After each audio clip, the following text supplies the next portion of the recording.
+1 പൊളിറ്റിക്സിലെ 6th ചാപ്റ്ററാണ് judiciary. അതിൽ നിന്ന് 2 ടോപ്പിക്കാണ് നമുക്ക് ഫോക്കസ് ഏരിയയിൽ പഠിക്കാനുള്ളത്. ഒന്ന് ഇൻഡിപെൻഡൻസ് ഓഫ് ജുഡീഷ്യറി, അതുപോലെ തന്നെ ജൂറിഡിക്ഷൻ ഓഫ് സുപ്രീം കോർട്ട്. ഇത് രണ്ടാണ് നമുക്ക് പ്രധാനമായിട്ട് പഠിക്കാനുള്ള ടോപ്പിക്. രണ്ടും ഒരു എസ്എ ക്വസ്റ്റ്യൻ ആയിട്ട് വരാൻ സാധ്യതയുള്ളതാണ്. ഓക്കെ, അപ്പൊ നമുക്കറിയാം നമ്മുടെ ഗവൺമെന്റിന്റെ 3 പ്രധാനപ്പെട്ട ഓർഗൻസ് ആണ് ലെജിസ്ലേച്ചർ, ജുഡീഷ്യറി, എക്സിക്യൂട്ടീവ്, അല്ലെ? 3 അപ്പൊ അതിൽ നമ്മൾ ലെജിസ്ലേച്ചറും എക്സിക്യൂട്ടീവും പറഞ്ഞു. അപ്പൊ അത് രണ്ടും കണക്റ്റഡ് ആണെന്ന് നമുക്കറിയാം. ഇപ്പൊ ഒരു നിയമം ഉണ്ടാക്കി കഴിഞ്ഞാൽ അത് പാസ്സാക്കാൻ ആര് വേണം? എക്സിക്യൂട്ടീവ് വേണം. നിയമം നിർമ്മിക്കാൻ ആര് വേണം? ഈ പറയുന്ന ലെജിസ്ലേച്ചർ വേണം. പക്ഷെ ജുഡീഷ്യറി എന്ന് പറയുന്നത് നമ്മുടെ ജുഡീഷ്യൽ സിസ്റ്റം, നമ്മുടെ ഈ പറയുന്ന കോടതികളും കാര്യങ്ങളൊക്കെ ഇതുമായിട്ട് യാതൊരു ബന്ധവുമില്ലാതെ എന്നാൽ ഇതുമായിട്ട് വളരെയധികം സഹകരിച്ചു പോകുന്ന ഒരു പാർട്ടാണ്, അല്ലെ? ഒരു ഓർഗനാണ്. അപ്പൊ അതുകൊണ്ട് തന്നെ ജുഡീഷ്യറിയുടെ സ്വാതന്ത്ര്യം എന്ന് പറയുന്നത് ഏറ്റവും പ്രധാനപ്പെട്ടതാണ് ഇന്ത്യ എന്ന് പറയുന്ന രാജ്യത്ത്, അല്ലെ? ഇപ്പൊ എന്ത് കാര്യത്തിലാണെങ്കിൽ കോടതിയുടെ ഇടപെടലുകൾ നമ്മൾ കാണാറുണ്ട്.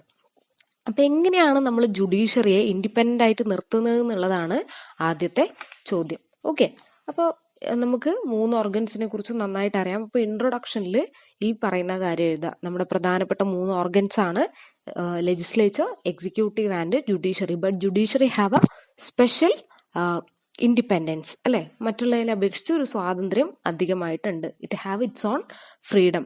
എന്തിനാണത്? To make correct decisions. അതായത് ഇപ്പൊ ഭരിക്കുന്ന പാർട്ടിയോടൊന്നും ഒരു ചായവും ഇല്ലാണ്ട് സത്യത്തിന് വേണ്ടി നിലനിൽക്കുക എന്നാണ് ജുഡീഷ്യറിയുടെ ധർമ്മം എന്ന് പറയുന്നത്. അതുകൊണ്ട് തന്നെ ഒരു എക്സ്റ്റേണൽ ഇൻഫ്ലുവൻസ്, മറ്റുള്ളവരാൽ സ്വാധീനിക്കപ്പെടാൻ സാധ്യതയുള്ള ഒരു പോസ്റ്റാണ് ഈ പറയുന്ന ജുഡീഷ്യറി എന്ന് പറയുന്നത്. അപ്പൊ എങ്ങനെയൊക്കെയാണ് ജുഡീഷ്യറിയെ ഇൻഡിപെൻഡന്റ് ആയിട്ട് നിർത്തുന്നത് എന്നാണ് ആദ്യത്തെ ടോപ്പിക്. അപ്പൊ അതില് first one, mode of appointment, അല്ലെ? ആരാണ് ജഡ്ജിമാരെ തീരുമാനിക്കുന്നത്? നമ്മുടെ സുപ്രീം കോടതികളിലായാലും ജില്ലാ കോടതികളിലായാലും ഹൈക്കോടതിയിലായാലും ആരാണ് ഈ പറയുന്ന ജഡ്ജിമാരെ നിയമിക്കുന്നത് എന്നാണ് പ്രധാനപ്പെട്ട കാര്യം. അപ്പോ ചില രാജ്യങ്ങളിൽ ജനങ്ങൾ നേരിട്ടിട്ട് എന്ത് ചെയ്യും? വോട്ടിങ്ങിലൂടെ ഈ പറയുന്ന ജഡ്ജിമാരെ സെലക്ട് ചെയ്യും. മറ്റു രാജ്യങ്ങൾ എന്ന് പറയുന്നത്, കുറച്ച് രാജ്യങ്ങളിൽ എന്താന്ന് വെച്ച് കഴിഞ്ഞാൽ അവിടുത്തെ ലെജിസ്ലേച്ചർ, അവിടെയുള്ള വോട്ട് ചെയ്ത് ജയിക്കപ്പെട്ട MLA-മാരോ മന്ത്രിമാരോ അവരാണ് ജഡ്ജസിനെ തീരുമാനിക്കുക. പക്ഷേ ഇന്ത്യയിൽ എങ്ങനെയാണെന്ന് വെച്ച് കഴിഞ്ഞാൽ അവരെ സെപ്പറേറ്റ് പ്രസിഡന്റ് ആണ് സെലക്ട് ചെയ്യുന്നത്. ഓക്കെ, പ്രസിഡന്റ് ആണ് സെലക്ട് ചെയ്ത് അവരെ തീരുമാനിക്കുന്നത്. ഈ ജഡ്ജിമാരുടെ തന്നെ കൗൺസിൽ ഓഫ് ജഡ്ജസ് തീരുമാനിച്ചിട്ടാണ് ഒരാളെ ജഡ്ജാക്കുന്നത്. അത് പ്രായത്തിന്റെയും ഒക്കെ ബേസിസിലാണ്. അപ്പൊ മോഡ് ഓഫ് അപ്പോയിന്റ്മെന്റ് തന്നെ 3 രീതിയിലുണ്ട്. People elect the judges, judges are elected by the legislature and the appointment by the head of executive. എക്സിക്യൂട്ടീവിന്റെ ഹെഡ് ആയിട്ടുള്ള പ്രസിഡന്റ് ആണ് ഇന്ത്യയിൽ സെലക്ട് ചെയ്യുന്നത്. മറ്റു പല രാജ്യങ്ങളും വ്യത്യസ്തമാണ്. അപ്പൊ ഇങ്ങനെ ചെയ്യുന്നതിലൂടെ എന്ത് സംഭവിക്കും? ഈ പറയുന്ന മന്ത്രിമാർക്കോ MLA-മാർക്കും തന്നെ ഒന്ന് ഇൻഫ്ലുവൻസ് ചെയ്യാനായിട്ട് പറ്റില്ല. അവരെ സെലക്ട് ചെയ്യുന്ന ആരാണ്? രാഷ്ട്രത്തിന്റെ ഏറ്റവും ഹയസ്റ്റ് പൊസിഷനിൽ ഇരിക്കുന്ന എക്സിക്യൂട്ടീവ് ആണ്. ഓക്കെ, അപ്പൊ രണ്ടാമത്തെന്ന് പറയുന്നത് ലോങ് ടെന്യൂർ എന്നുള്ള പോയിന്റ് ആണ്. Long tenure of judges is necessary to maintain independence of the judiciary. അതായത് എത്ര കാലം ഇവർ ജഡ്ജായിട്ട് ഇരിക്കുന്നു, അല്ലെ? ഇപ്പൊ നമ്മളിപ്പോ ഒരു കേസൊക്കെ വന്നു കഴിഞ്ഞാൽ ഒരു MLA-യോ മന്ത്രിയോ ആണെങ്കിൽ പിറ്റേന്ന് തന്നെ നമുക്ക് രാജിവെക്കാൻ വേണ്ടിയിട്ട് പറയാം, അല്ലെ? അത് ഏത് പൊസിഷനിലാണെങ്കിലും നന്നായിട്ട് പ്രവർത്തിക്കുന്നില്ല എന്ന് കണ്ടാൽ നമുക്ക് രാജിവെക്കാൻ വേണ്ടി പറയാം. പക്ഷെ സുപ്രീം കോടതി ജഡ്ജ് അല്ലെങ്കിൽ ജഡ്ജിന്റെ പൊസിഷൻ എന്ന് പറയുമ്പോൾ അവിടെ ഒരു പ്രായപരിധിയുണ്ട്. പ്രായപരിധി എന്ന് പറയുന്ന കാര്യം അവിടെയുണ്ട്. ഇന്ത്യയിൽ എത്രയാണ്? 65 വയസ്സാണ് ആ വയസ്സ്. 65 വയസ്സ് വരെ അവർക്ക് സ്വതന്ത്രമായിട്ട് രാജ്യത്തിന്റെ നീതിക്ക് വേണ്ടിയിട്ട് നിലകൊള്ളാം. ഇതാണ് ലോങ് ടെന്യൂർ കൊണ്ട് ഉദ്ദേശിക്കുന്നത്. കാലയളവ് എന്നുള്ള അർത്ഥം. അടുത്തത് security of office. To ensure impartiality of judges and their office must be secure and difficult process of removal is accepted. അതായത് ഇപ്പൊ ഒരു വലിയൊരു കേസ്, അതായത് ജീവന് തന്നെ ഭീഷണിയുള്ള കേസിൽ എന്ത് പറയുന്നു? ജഡ്ജ് തന്റെ തീരുമാനം പറയുന്നു. വളരെ ന്യായമായിട്ട് തീരുമാനം പറയുന്നുണ്ട് വിചാരിക്കുക. ഓഫ്കോഴ്സ് എന്താവും? ആ ആൾക്ക് നേരെ പലതരത്തിലുള്ള വധഭീഷണികളും അദ്ദേഹത്തിന്റെ ജീവനും തന്റെ കുട്ടികൾക്കൊക്കെ അതൊരു ഭീഷണിയായിട്ട് മാറും. ആ സമയത്ത് എന്ത് ചെയ്യാം? ഗവൺമെന്റ് തന്നെ ഈ വ്യക്തിക്കും ഇദ്ദേഹത്തിന്റെ കുടുംബത്തിനും പ്രൊട്ടക്ഷൻ കൊടുക്കും. അതാണ് സെക്യൂരിറ്റി ഓഫ് ഓഫീസ് എന്ന് പറയുന്നത്. അദ്ദേഹത്തിന്റെ ജീവനും അദ്ദേഹത്തിന്റെ ഓഫീസിനും ഒക്കെ തന്നെ വളരെ സുരക്ഷിതത്വം ഉറപ്പാക്കും. ഓക്കെ, അതാണ് ഇതിന്റെ പ്രത്യേകത. മാത്രമല്ല റിമൂവൽ എന്ന് പറയുന്നത്, അതായത് സുപ്രീം കോർട്ടിലെ ജഡ്ജിനെ റിമൂവ് ചെയ്യാന്ന് പറയുന്നത് അത്ര ഈസി ആയിട്ടുള്ള കാര്യമല്ല. It's A difficult process. ഇന്ന കേസിൽ വിധി പറഞ്ഞു എന്നുകൊണ്ട് ഒരു ജഡ്ജിനെ നമുക്ക് റിമൂവ് ചെയ്യാൻ വേണ്ടി പറ്റില്ല, ഒരു പ്രസിഡന്റിനെയോ വൈസ് പ്രസിഡന്റിനെയോ റിമൂവ് ചെയ്യുന്ന പോലെ. So it's difficult process. നാലാമത്തെ പോയിന്റ് എന്ന് പറയുന്നത് ഹാൻസം സാലറീസ്. അതായത് handsome salaries must be paid to judges to ensure their independence. അതായത് മാന്യമായ ശമ്പളം, എന്താണ്, അവരെ അർഹിക്കുന്ന ശമ്പളം കൊടുത്തുകൊണ്ട് അവരെ കൂടുതൽ സ്വതന്ത്രരാക്കുക. ഇപ്പോൾ നമ്മൾക്ക് ആവശ്യത്തിന് പണം കിട്ടിയില്ലെങ്കിലല്ലേ നമ്മൾ എന്താണ് കൈക്കൂലി വാങ്ങാൻ നിൽക്കുള്ളൂ, അല്ലേ? എല്ലായിടത്തും സംഭവിക്കുന്ന അങ്ങനെയാണ്. കറക്റ്റായിട്ടുള്ള അവർ ചെയ്യുന്ന ജോലിക്കുള്ള ശമ്പളം കിട്ടാത്തതുകൊണ്ടാണ് പലരും മറ്റു രീതിയിലുള്ള പണസമ്പാദനത്തിനായിട്ട് മാറുന്നത്. അപ്പോൾ ജഡ്ജസ് എന്ന് പറയുന്നത് ഏറ്റവും ഹയസ്റ്റ് പൊസിഷനാണ്. അവർ ചെയ്യുന്നത് വലിയൊരു കാര്യമാണ്. അത് മനസ്സിലാക്കിക്കൊണ്ട് അവർക്ക് അതിനനുസരിച്ചുള്ള ശമ്പളം കൊടുക്കുക എന്നുള്ളതാണ് പ്രധാനപ്പെട്ട കാര്യം. സോ അവരെത്ര ആഗ്രഹിക്കുന്നോ അതിനനുസരിച്ച് ശമ്പളം ഗവൺമെന്റ് കൊടുക്കുക. അതുവഴി അവരുടെ സ്വാതന്ത്ര്യം ഉറപ്പുവരുത്താം, അല്ലെ? ഇപ്പൊ നമ്മൾക്ക് വേണ്ട പ്രൊട്ടക്ഷനും വേണ്ട ശമ്പളവും ഒക്കെ തന്നു കഴിഞ്ഞാൽ നമ്മൾ നന്നായിട്ട് ജോലി ചെയ്യില്ലേ? സെയിം വേ ഇവിടെയും അത് തന്നെയാണ് ഉദ്ദേശിക്കുന്നത്. അടുത്തത് separation of judiciary from executive. To ensure impartiality, judicial and executive function should be separated. In India, judicial and executive department are separated. അതായത് നമ്മൾക്ക് എക്സിക്യൂട്ടീവ് ഉണ്ട്, അതുപോലെ തന്നെ ജുഡീഷ്യറി ഉണ്ട്. ഇവർ തമ്മിൽ കറക്റ്റ് ആയിട്ടുള്ള ഒരു ഡിഫറൻസിയേഷൻ ഇല്ലെങ്കിൽ ഒരു സെപ്പറേഷൻ, ഒരു എന്താണ് വകതിരിക്കൽ വേണം എന്നാണ് പറയുന്നത്. ഇല്ലെങ്കിൽ എന്താവും, അവിടെ ഒരു ഇൻഫ്ലുവൻസ് വരാൻ സാധ്യതയുണ്ട്. അപ്പൊ ഇങ്ങനെ പക്ഷപാതപരമായിട്ടുള്ള കാര്യങ്ങളൊന്നും നടക്കാതിരിക്കാൻ വേണ്ടിയിട്ട് ഇങ്ങനെ separation between judiciary from executive is very important. ഇതാണ് 5 പോയിന്റ്സ്.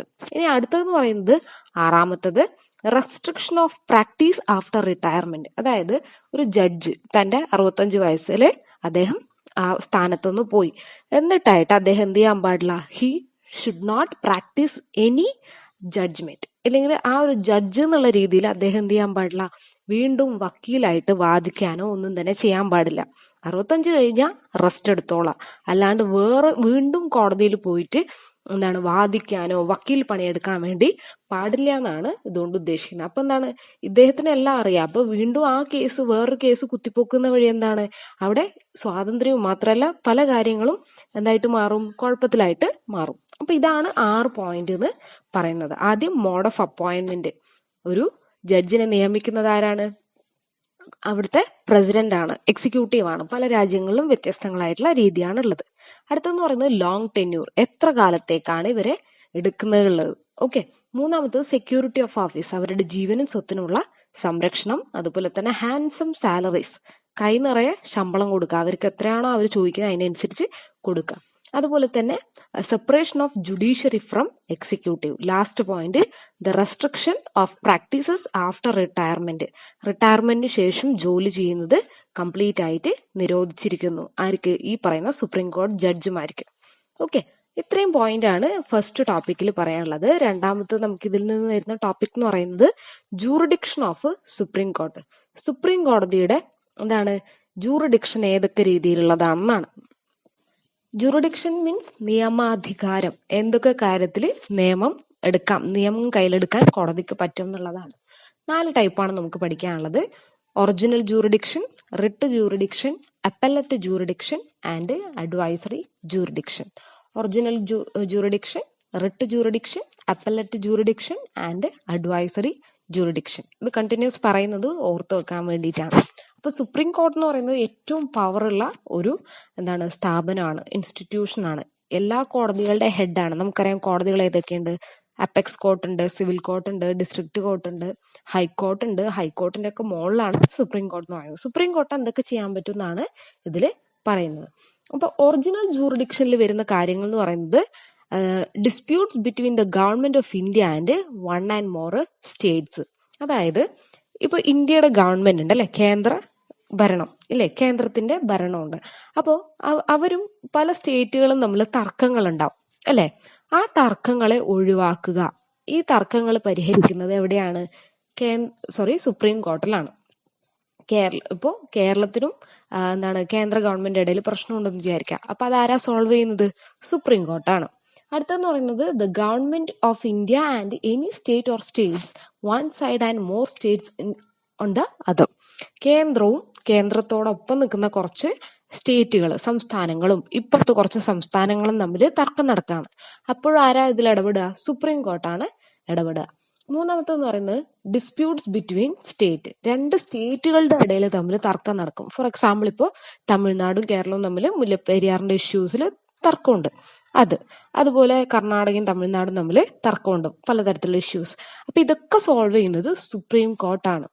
അതുപോലെ തന്നെ in any dispute regarding the election of president and vice president. ഇപ്പൊ പ്രസിഡന്റിനെയും വൈസ് പ്രസിഡന്റിനെയും തെരഞ്ഞെടുക്കുന്നതിൽ പല തർക്കങ്ങളും ഉണ്ടാവാം അല്ലെ. അപ്പൊ ആ തർക്കങ്ങളും പരിഹരിക്കുന്നത് ആരാണ്? ഈ പറയുന്ന സുപ്രീം കോർട്ടാണ്. അടുത്തത് enforcement of fundamental rights under article 32. Article 32 എന്തൊക്കെയാ പറയുന്നത്? റിട്ടുകളെ കുറിച്ചാണ് പറയുന്നത്, കോൺസ്റ്റിറ്റ്യൂഷണൽ റെമഡീസ്. അപ്പൊ അതിന്റെ കാര്യവും എവിടെയാണ് പറയുന്നത്? ഈ ഒറിജിനൽ ജൂറിഡിക്ഷനിലാണ് സോൾവ് ചെയ്യുന്നത്. ഇപ്പൊ നിങ്ങളുടെ ഫണ്ടമെന്റൽ റൈറ്റ്സുമായി ബന്ധപ്പെട്ടിട്ട് എന്തെങ്കിലും കാര്യങ്ങൾ പ്രോബ്ലംസ് ഉണ്ടെങ്കിൽ നിങ്ങൾക്ക് സുപ്രീം കോർട്ടിനെ സമീപിക്കാം എന്നാണ് ആർട്ടിക്കിൾ 32 പറയുന്നത്. ആർട്ടിക്കിൾ 226 ആണ് ഹൈക്കോർട്ടിലേക്ക് പോകാനായിട്ട് പറയുന്നത്. അടുത്തതെന്ന് പറയുന്നത് അപ്പല്ലറ്റ് ജൂറിഡിക്ഷൻ. അപ്പീൽ എന്ന് കേട്ടിട്ടുണ്ടോ? അത് തന്നെയാണ് appeal of the Supreme Court is the final court of appeal in India. The appellate jurisdiction may be divided into 3: constitutional, civil and criminal. അപ്പോ 3 അപ്പീലുകൾ നമ്മൾക്കിപ്പോ ഏറ്റവും താഴെയുള്ള കോടതിയിൽ നിന്നും നീതി കിട്ടിയില്ല എന്ന് തോന്നിക്കഴിഞ്ഞാൽ വീണ്ടും അപ്പീൽ പോവാം. ഇങ്ങനെ അപ്പീൽ പോയി ഏറ്റവും അവസാനം എത്തുന്നത് സുപ്രീം കോടതിയിലാണ്. ഓക്കെ, അപ്പൊ 3 രീതിയിലുള്ള അപ്പീലുകളാണ് ഉള്ളത്. അപ്പല്ലറ്റ് ജൂറിഡിക്ഷൻ 3 തരംതിരിച്ചിട്ടുണ്ട്.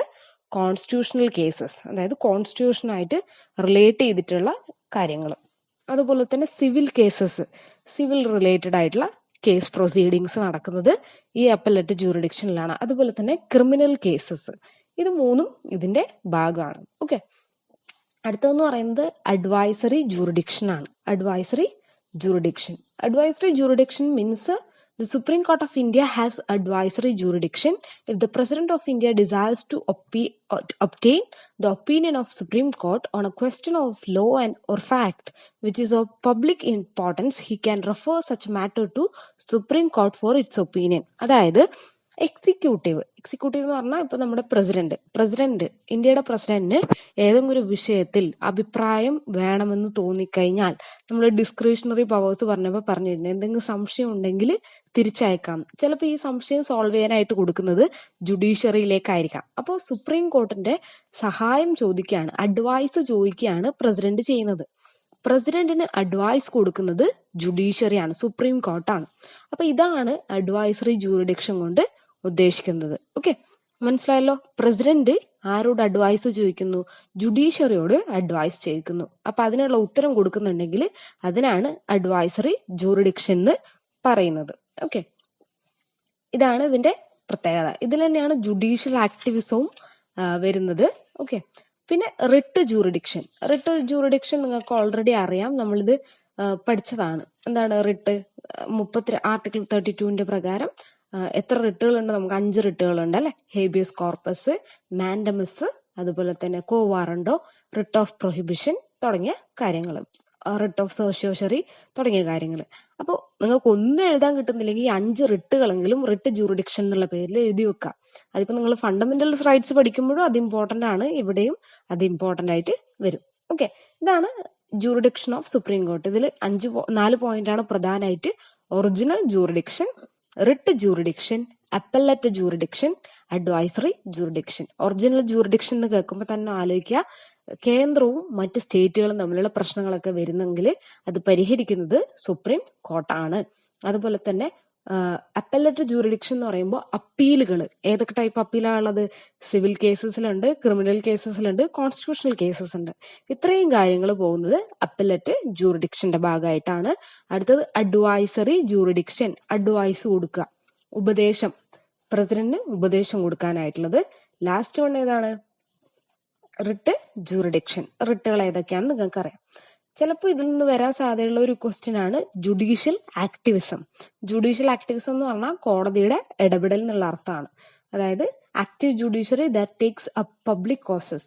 ജനങ്ങളുടെ താല്പര്യങ്ങൾ മുൻനിർത്തിക്കൊണ്ട് കോടതി തന്നെ ആക്റ്റീവായിട്ട് ഇടപെടുക, ഇപ്പൊ ഗവൺമെന്റിനോടൊക്കെ ആവശ്യപ്പെടുക, അതാണ് ഉദ്ദേശിക്കുന്നത്. ഓക്കെ, ഇത്രയാണ് ഈ 2 ടോപ്പിക്കാണ് ഇന്ന് പഠിക്കാനുള്ളത്. എല്ലാവർക്കും മനസ്സിലായെന്ന് വിചാരിക്കുന്നു. Thank you.